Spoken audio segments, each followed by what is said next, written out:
This is ADHD Rewired, episode number 10. This is the show designed to help those of us who have really good intentions and a slightly wandering attention.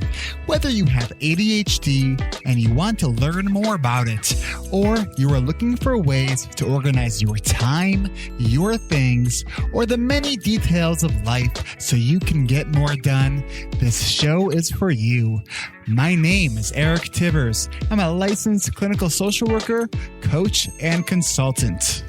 We know that starting could be the hardest part. So why don't you reward yourself by registering for this?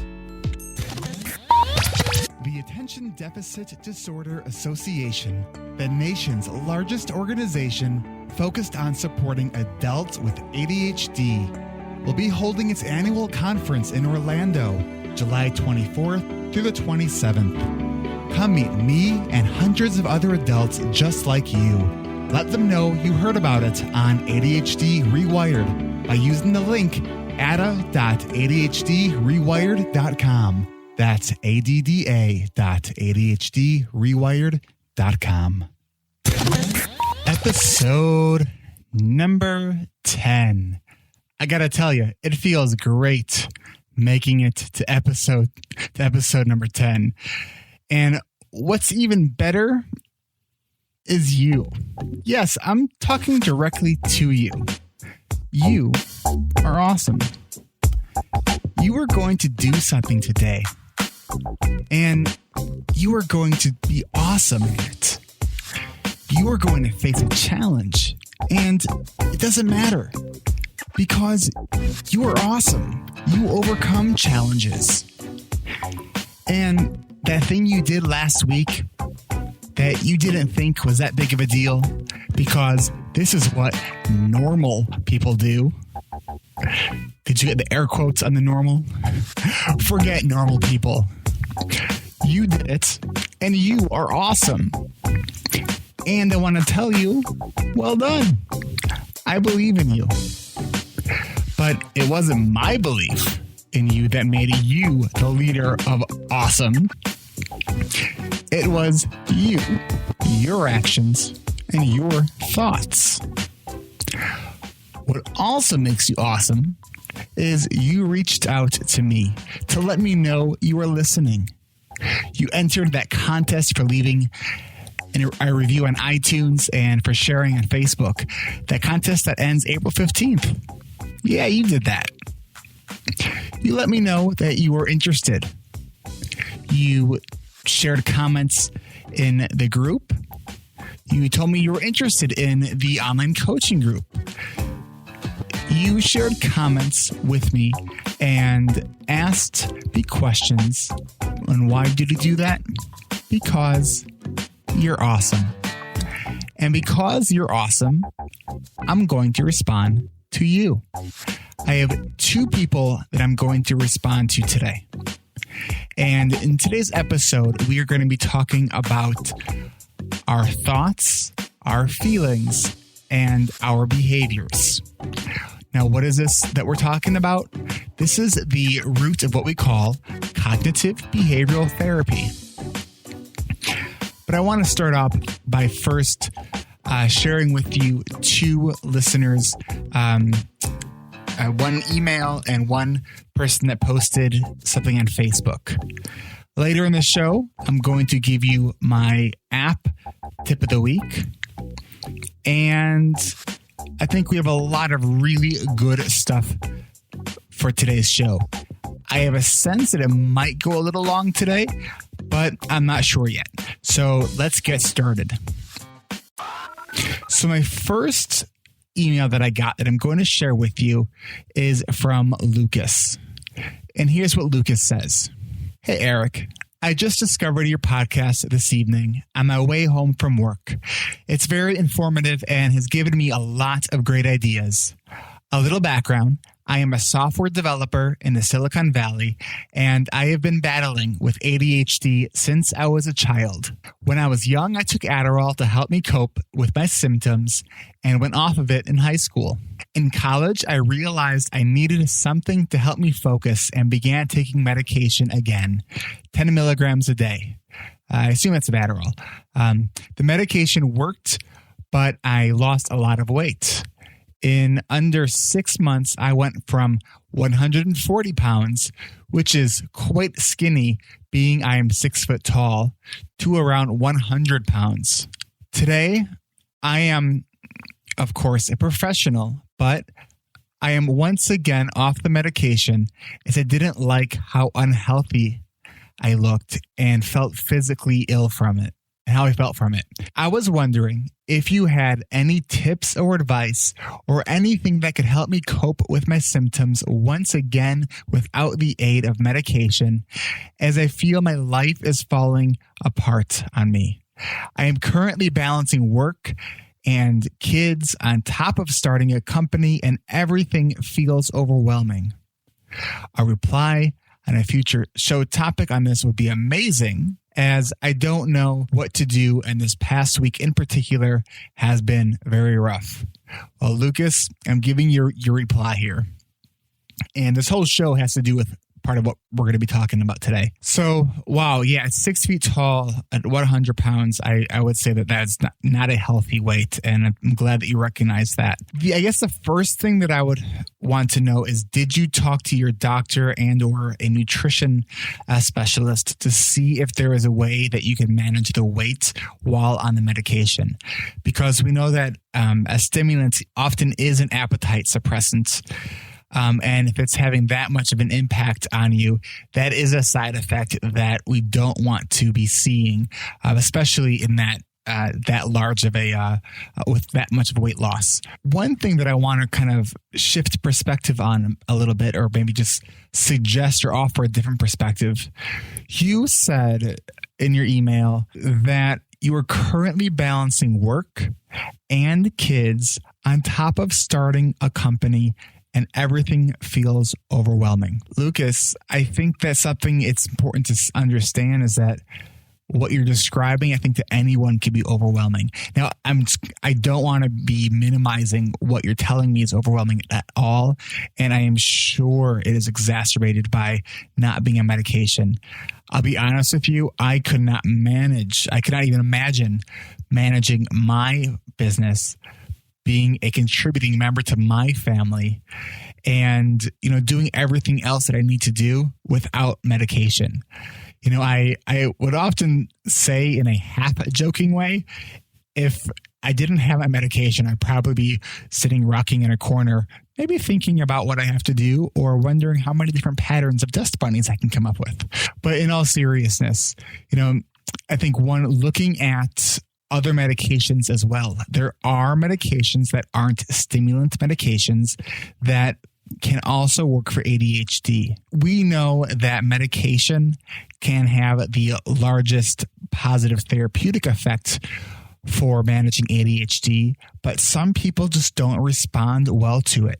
Now, it sounds like you've tried one medication. One of the things that I would recommend is trying something different. And there are a number of different options out there. Now, you said you originally had started with Adderall, and when you said that later on you started taking 10 milligrams again, I'm assuming you're talking about Adderall. Now, you didn't specify, I don't think, if that was Adderall XR or regular, a short-acting Adderall. But something to know about Adderall is an amphetamine derivative. So if you're going to try a different medication, one of the things that I would say is don't try Vyvanse, because Vyvanse and Adderall are the same thing, basically. The difference is on the molecular level, the isotopes are spun differently. That's way more technical than you even need to know. The only thing that really matters is that these are the same class of medication. Okay, so Adderall and Vyvanse and Dexedrine too, which is not really used that much anymore. These are all the amphetamine derivatives. So some of the other stimulant medication that is not not the amphetamine derivative, but is the methylphenidate derivatives are things like Concerta, Focalin, Ritalin,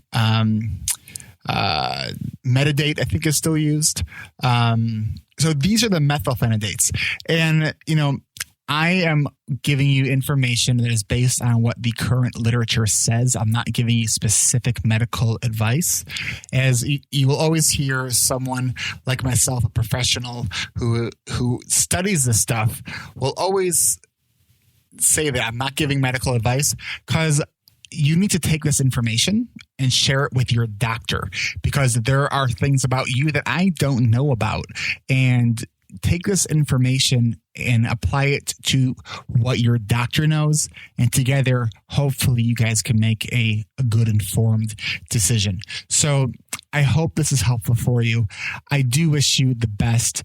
As far as a couple things, what other strategies or advice that you were asking for that could be helpful is, one, know that you are doing well and you're doing the best that you can. And I think I said in my very first episode, to always do your best, and your best will be different every day. Okay, so the more you learn these strategies and really try to be mindful of them, have the support to help you. Don't be afraid to ask for help when you need it, especially if you are overwhelmed with something. Exercise and sleep. I mean, those are the things that I think are really, really important. I would start to see if you can find a way to manage the weight while being on a medication that treats the symptoms while trying to manage the side effects. It is possible that you could take a very low dose and still have it be effective and not have those same kind of side effects. So, Lucas, be in touch. Let me know what you end up doing. And I do wish you much success. And I'm not going to wish you good luck with your business. I'm going to say enjoy the struggle, because you know what? There will be challenges, but I want you to enjoy them. And what we're going to talk about on today's show is how we think about these challenges. Okay, so that's Lucas. The second person I wanted to read about is the amazing Caroline. So Carolyn, I'm not sure if it's a long or short I, so forgive me. I'll say it both ways. Caroline. I'm going to come off that tangent real quickly. Here we go. What she basically, she gave birth to the first real discussion on the ADHD Facebook page. And so I want to just read to you what she wrote. So it's a little bit long, but I'm going to read it. ADD therapy. I'm telling you, were it not for cognitive behavioral therapy, I might have fallen apart when my new nurse practitioner, whose instructions I misunderstood, chastised me with a, quote, "What part of," fill in the blank, "do you not understand?" For the first time, I realized that I had not even thought to myself, "Oh, Carolyn, you idiot." For the first time, I simply wondered, wow, what happened in his day to not even be able to consider I just might not have heard him correctly? It didn't end there, I'm afraid, but I recognized that this time it really wasn't me, but that I didn't have to take it personally. Normally, that unjust and unprofessional reprimand would have just set off an abnormal fight or flight response in me. And I would have experienced it as nonstop machine gun, cyclical negative thoughts, and I would have cried. The flip side would have been to give him a piece of my mind and tell him he was behaving like an asshat. I've never seen an asshat before. Huh. So this is what she wanted to do. And then she says, that's not uncommon for an ADD person because our PFCs, our prefrontal cortex, or the orchestra leader of the brain, usually fail to regulate our amygdalas, the part of the brain responsible for emotional intensity and fear response, learning, and memory. Either Carolyn's very knowledgeable or she listened to episode 8. A therapist, especially an ADHD therapist, should understand this very basic and incredibly obvious to an ADD expert hallmark of ADHD. That was the first sign to me that this therapist might not have a firm understanding of ADHD, not just that he was having a bad day. It's hard enough to admit, quote, hey, I think I might have a problem and I'm not doing so well in this area of my life. I need help, end quote. When you go to someone for help, you're already feeling quite vulnerable and helpless. Being your own advocate when your tendency is to mentally flatline under emotional duress, fight or flight response is an extreme, and blood goes to the extremities instead of the brain, which equals you can't think clearly, and that equals you freeze. Or you fight back with less blood in the brain, which equals argument and fighting, is next to impossible. And that's the therapist's job. The therapist is your advocate. So if your advocate doesn't seem to have a handle on your particular, quote, brain trait, end quote, and seems to be antagonizing, not advocating, what is an ADD person to do? Well, luckily, because of some very compassionate, intelligent people and some fantastic books like The Brain Mechanic, Gina Pera, author of Is It You, Me, or Adult ADHD? Dr. Hallowell's Driven to Distraction, Dr. Barkley's YouTube video, and now a new podcast I found, ADHD Rewired, I am given an even better and more critical understanding of ADHD and enough knowledge so that I can better advocate for myself and, just as importantly, be a better friend, wife, and animation artist. Wow. That was so cool. And the responses to that were also really awesome. This was the first time that I was ever mentioned in the same sentence with Russell Barkley. He's kind of one of, I guess, my heroes. And I mean, I look up to his work. He's just so prolific in the field of ADHD. This episode is all about cognitive behavioral therapy. Let's start thinking about thinking. What do I mean by that? We're talking about metacognition. We're doing it when we're doing cognitive behavioral therapy. Cognitive behavioral therapy, or CBT, is all about our thoughts affect our feelings, and how our feelings reinforce our behaviors. In cognitive behavioral therapy, I want you to imagine a triangle. On top of the triangle is the word thoughts. Then go down to the right. In that corner is the word feelings or emotions. And then create the third point for that triangle. And on that point is the word behaviors or actions. Now connect behaviors back up to thoughts. Because our thoughts create our feelings and emotions. Our feelings and our emotions drive our behaviors, and our behaviors reinforce our thoughts. So we're going to talk about what a thought is. We're going to talk about what thoughts, what CBT helps with when it comes to thoughts. And we're going to look at different ways to kind of check in with ourselves to see, is this a thought that we're giving the right amount of attention to? And then I'm also going to leave you with an app that can help you actually do all of this. And I have resources at ADHDrewired.com. If you actually click on the tab that says resources, and when the pull down menu comes down, click on worksheets. I have a number of really good cognitive behavioral therapy worksheets that can help you with all of this that I'm going to share with you today, are there for you to use. So what is a thought? Well, we have hundreds, thousands of them. sometimes in a single minute. But let's look at it in a non-judgmental way. A thought is a neurobiochemical marker that blends our chemistry with our experiences, which are all marked by neurological markers, which is such a fascinating thing.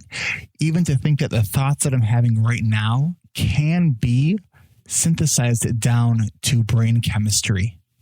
It's just all happening at the right time. When we think about cognitive behavioral therapy, so let me tell you that there's lots of kinds of what's called psychotherapy. And psychotherapy is anything that is really helping with the psychological functioning of people. And cognitive behavioral therapy is one aspect or one school of psychotherapy. And it is considered the evidence-based therapy because a lot of what CBT does is measurable and actionable. That's a tangent because that wasn't on my notes. So CBT helps with our negative thinking. And as I was saying that, if we are having challenges, whether it's we are experiencing some kind of negative emotion or we continue to engage in behaviors that aren't helping us, this is the reason that we come to therapy. It's not necessarily because we have thoughts that are getting in our way, although that is often what is happening. Now, I'm going to talk in a little bit about how with ADHD, it's not always just an issue of thoughts getting in our way and our cognitive distortions, but it can often be our cognitive distortions can often exacerbate any of the challenges that we are having. So I'm going to really, in kind of broad strokes, go through with you a number of different cognitive distortions that I see very often. And some of these I completely have myself. And the thing that is really critical, and I've said this, I think, in a few past episodes, is you have to be able to name it, to tame it. And that is one of the values of cognitive behavioral therapy is we're going to first talk about cognitive distortions. And I'm going to talk to you about a number of them. And they all have different names. And when we can identify the name and the type of thought pattern that we are engaging in, we are able to then do something about it because we know what it is. So one of the most common, I think, cognitive distortions that I see is that all or nothing thinking or black or white thinking. That whenever you hear something like, or you say something like, I always or I never, we almost always and rarely never do something always or never. I have no idea if that actually made sense. But the point of that actually is that most things in our life do not happen in absolute extremes. So we want to look for those exceptions. Okay, so that's one type of cognitive distortion. The next is the shoulds and the musts. These shoulds are the things that should be easier. Someone should treat me right or kindly, or, I must be able to do this. So what I'm going to share with you now, if you're maybe in the car and you have the next part I'm going to tell you might be objectionable to more sensitive listeners. Okay, so the shoulds and the musts. The shoulds, I want you to think about that as really shouldy thinking. It would be good if we did that thing, but stop telling yourself that you should do that thing because you're just shoulding all over yourself. Okay. The other component of this type of thinking is the musts. People must treat me well, or this must happen, or that must happen. Again, for sensitive listeners, don't engage in too much masturbatory behavior. So, because if you masturbate too much, it could be bad. So again, it would be good if we want to really shift to that perspective. Okay, so the shoulds and the musts. The next kind of cognitive distortion is emotional reasoning or our memories. We can be in a situation, and a situation can trigger things from our past, and it can create all kinds of distress. the thing to really understand about this is that this type of distress is a memory. It's not a current danger. And when we get flooded with anxiety or with fear based on this emotional reasoning or an emotional memory, we have to remind ourselves, I'm feeling this way because of a memory, not because of an actual danger that's present right now. The next cognitive distortion is the mental filter, and that is only paying attention to certain types of evidence, whether that is, let's say someone is mistreating you and now you look at everything that person does as a way that they mistreat you. Or let's say you made a couple mistakes or have a pattern of mistakes that you made, and now you look at every mistake you made and look at it as you're always making these mistakes. The other type of mental filtering that I see is when people disqualify the positive. So you achieve something really great and you had superior results, and maybe you say something like, well, I was lucky, or, well, the competition wasn't, that hard, or it was easy. Here's a piece of therapeutic advice. Knock it off. When you do something that you did a good job on, congratulate yourself. Even if your thoughts are telling you it's not a big deal, if it's hard for you, okay? Accept if it's hard for you and congratulate yourself. Okay. The next cognitive distortion I'm going to talk about is personalization. So when something bad happens, saying that it's all my fault. I think it's important to take ownership of things, but sometimes we have to also see that something isn't always 100% our fault, even if we had a lot to do with a problem that happened. Okay? So yes, own it when you mess something up, but also understand that not everything is your fault. The next cognitive distortion is catastrophizing or minimizing. So the idea of making mountains out of molehills, looking at something as this huge problem, oh my gosh, I'm going to get fired for this thing, or I made this mistake and now people are going to hate me. Or the opposite could be is, I haven't turned my taxes in 3 or 4 years. It's not that big of a deal. Or, whatever, some issue that you had that you made a mistake on, and you try to minimize it in order to kind of push away that negative emotion that's connected to it. Those are two types of cognitive distortions.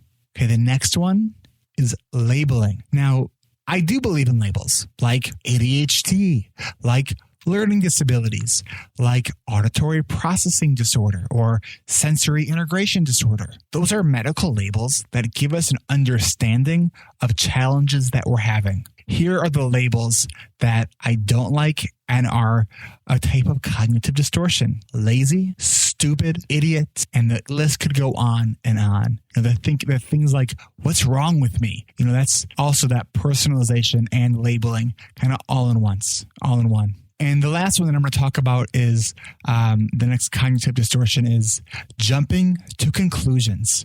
So one is mind reading. So thinking that you know what somebody else is thinking. It's okay to make inferences about what somebody might be thinking, but even if you ask someone, are you thinking something? You don't actually ever know for 100% certainty if that person is thinking what they said, because people have the ability to deceive, and they could tell you one thing for some other reason because they want you to think a certain way. So we can't mind read. So even when we confront somebody and ask somebody about an issue, it's also possible that they're not going to be fully forthright with us. Now, I'm not saying that, don't trust people. All I'm saying is that we can't know for sure what somebody else is thinking, even when we ask them. We have a better chance of finding out if we ask them, but just understand, don't assume that you know what someone's thinking. The other thing is fortune telling. So, and this is probably a really, really common one. I hear this one a lot. An example might be, oh, I've tried that strategy before. It won't work. Really? Why don't you call me or come into my office? Let's take a closer look at that. We can look at what's happened in the past and say, I've tried that strategy. In the past, it hasn't worked for me. but we don't know that it won't work in the future because maybe we'll do something different. So those are cognitive distortions, and there will be links on the show notes and more resources throughout my website. Click on the resources tab on top. Okay, now I want you to know that just because you think it doesn't make it true. Please don't believe everything you think. Thoughts are not facts, and feelings are not facts. One thing that you could do is to do what I call the trusted friend test. And what this test is, imagine you had a friend, and a friend told you the things that you think. The friend told you, this isn't going to work, or the friend told you, you should be able to do that. Or the friend said to you, what's wrong with you? Are you going to keep that friend around? Hell no, we're not. And if you do keep that friend around, you may want to maybe seek out some therapy for abusive relationships. Seriously. But we wouldn't listen to that from a friend or maybe even a spouse, but we listen to it all the time. There's all or nothing thought all the time. Okay, we listen to it often when we're in our own head. And because we believe it or because we're thinking it, we think it's true. So in the light of just because you think it doesn't make it true, here's what you can do. Find evidence and argue. Find the facts in your case that you are thinking is true. Separate facts from opinions. Find evidence. How would somebody else see this? Find the exceptions to the rules. As kids, we know we are often gifted at this, always finding the loopholes, the exceptions, and many of us as adults are still good at this. So, find evidence and argue. So you're having a negative thought, something we call an automatic negative thought. It pops into your head automatically. Now, know this. You can't change those automatic thoughts, but you can change what you do after that thought. Don't believe it. Talk back to that thought. The thought's generating a feeling. The feeling of discomfort. Your thought is, I'll never get this project done in time. The overwhelm, the anxiety, the panic. It takes hold. You scale it out of a 10-point scale. You rate it at least a 7. And you start to think and think. And you realize just last month you were in the same situation. And you finished. You completed the project. You were able to do it. Your boss was satisfied. You rate your feeling again, and you decide it's a 4. It's still higher than you like, but it's less than where it started. You took control and lowered the power of a negative automatic thought.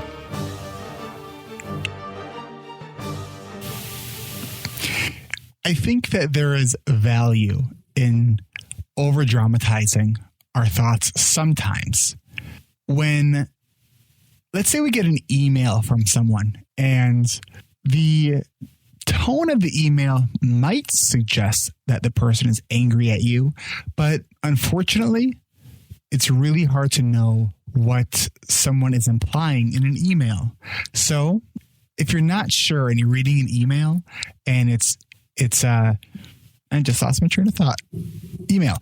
And if you're reading an email and totally lost that train of thought.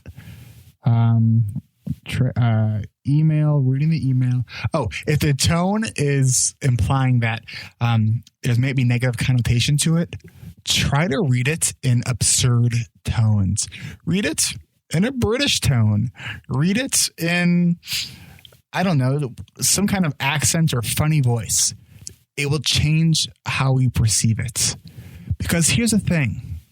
The way we feel about things is actually has very little to do with what happens to us.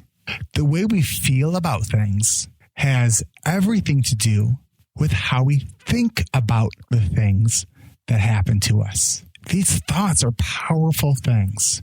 So it's really important to understand and appreciate the value of the thought. Okay, here's what I'm going to do.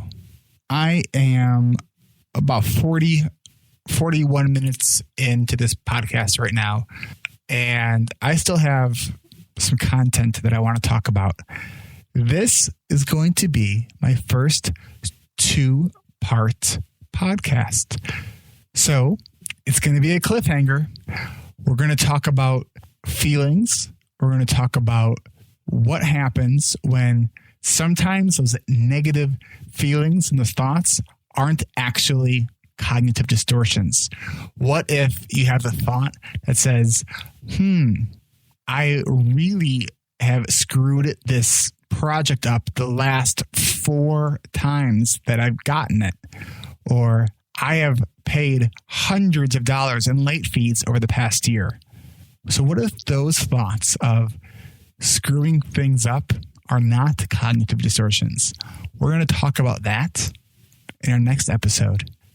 We're also going to talk about what we've done influences how we think.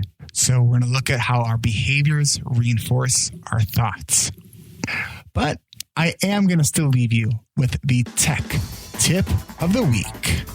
The app that I'm going to share with you today is an app called MoodKit. Now, MoodKit is a cognitive behavioral toolkit, really, in this app. So this is available on the iOS platform, and MoodKit is truly one of my favorite cognitive behavioral therapy tools that I use both myself and with clients. MoodKit is available for $4.99 on the iOS or on the App Store. And if you go to my show notes, one way that you can let me know that you are appreciating the show is by going to the show notes and using the link to for MoodKit from my show notes. I am an affiliate with Apple, so I get a very small percentage of anything that you buy when you go through my website. Now, I want to be very, very clear about this. Anything that I am recommending for these apps are things that I honestly use and believe in. Okay. So please believe me, I'm not just trying to make a buck. I am trying to make money to doing this. I'm not lying about that. Okay. I'm an entrepreneur. I'm a therapist. I am trying to offer really high quality, high value content. All right. And here's one way that I'm doing it. And I know that probably 99% of you listening to this are going to get enormous value from listening to this and never call me for coaching or anything else like that. And that's awesome. If this is helping you, amazing. Okay. So one simple way that you can return the thanks to me is by going through my website when I do recommend different products or things that I talk about on this show. I also do have an Amazon search bar on the store page on my website. Okay, let me get into this app. All So on the main screen of this app, you can choose from 5 different options. You can choose from MoodKit Activities, Thought Checker, Mood Tracker, Journal, and then there are extras. So you can create like a security pin. You can create custom reminders. So I'm going to tap on MoodKit Activities. And now I'm presented with a number of different options here and really a beautifully displayed menu. So I can choose on the top from guided, random, or favorites. So let's say I choose, and then underneath that, there are 5 other choices that is for productivity, social, enjoyment, physical, and healthy habits. So you know what? Let's actually tap on productivity. So I'm going to tap on productivity and it's going to give me an idea for something. And here's what this one says. The idea is list it out. It says, when feeling overwhelmed by uncompleted tasks, take a few minutes to make a list of the things you need to do, review the list for the easiest items to complete, and then do those first. For example, return phone calls, transfer pictures, check account balances, buy greeting cards. Then it says tips. Another option is to do the most important items first. Remind yourself that each completed item represents productivity. Notice how good it feels to physically cross or check items off your list. Then you have the option to either commit to it and you can add it to your calendar. You could start as a favorite, or you could say, nah, and check the button that says next. The next one says quit distractions. And I'll read just a part of this one. When working on a computer, limit notifications and other distractions until your main task is complete. Guys, I got to tell you that this one is a great tip. And this one, when I do this, I am way more productive than I am otherwise. You know, we think that we need to leave everything open because we'll forget, but I find that it's counterintuitive and I'm much more productive. Okay, so you have all these different tips that you can do. Now, what if I go to thoughts? Now, there's something called Thought Checker. And now what you would do is first you would type in, it says, summarize a situation that bothered you or upset you. So you type it in, then you tap on next. Then it asks you for your initial feelings. And in the initial feelings, you describe a situation, and then you can choose a number of different feelings, like anxious, annoyed, resentful. And then it asks you, how strongly did you feel that way? And there's sliders for that. Then you could tap on next. Then it asks you, what thoughts or concerns were going through your mind when you started to feel this way? All right. So then you write that out. And then it will ask you to choose from different cognitive distortions. Things like all or nothing thinking, blaming, negative filtering. I'm trying to see if there are any on here that I didn't say. All right. So you choose whichever ones you think it was. You hit next. And then it asks you, what is another way to think about the situation without the distortion? Then again, it asks you, after really considering what's the other way to think about the situation without the distortion, it asks you to re-rate your feelings. Then it will give you a full summary, and it will give you a percentages of your initial thought and then the percentages of your modified thought. So how strong the feeling was related to the initial thought versus the modified thought. Okay. Another feature is a mood tracker, and you could set alarms for this to go off, and you can track your mood out of a 10-point scale, create a note according to that mood, and track it over time. All right. Then you can also journal on here, and there's a number of different journal activities and things you can do that way. You can then email these things to a coach or therapist.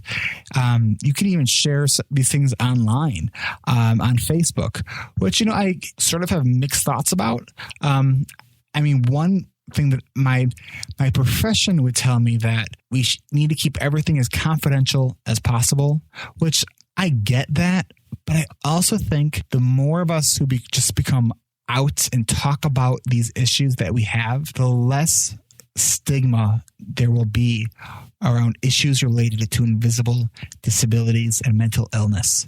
Okay. So I have mixed thoughts about sharing these kinds of things online. Do whatever you are comfortable with. So that app is called MoodKit, and it is one of my favorite CBT tools, and I highly recommend it. So please go through my website, ADHD Rewired, and click on episode number 10 to get the link to that. We will finish this episode next time. Just a quick reminder, there is still time to enter the contest. The contest ends April 15th. The rules for the contest are on my website at ADHD Rewired. The gist of it is, leave me a review on iTunes and then send me a copy of your review through my website. The other way you can enter the contest is doing some social sharing. Just let me know how you socially shared this podcast and you will be entered into the contest. And yes, the more things that you do to share and wasn't going anywhere with that. And what I was trying to say is you could get entered more than once by doing things for extra credits. Okay. Don't forget the ADDA conference is July 23rd through the 25th, I think. Check out the ADDA conference by going to my website, ADDA.ADHDrewired.com. And there is another conference coming up in November that is for children and adults with ADHD, and that's the CHAD conference, and that is going to be in Chicago. I am going to be speaking at both of these. So if you want to go to the ADDA conference, go through my website because that's a way that you could say thank you for this podcast.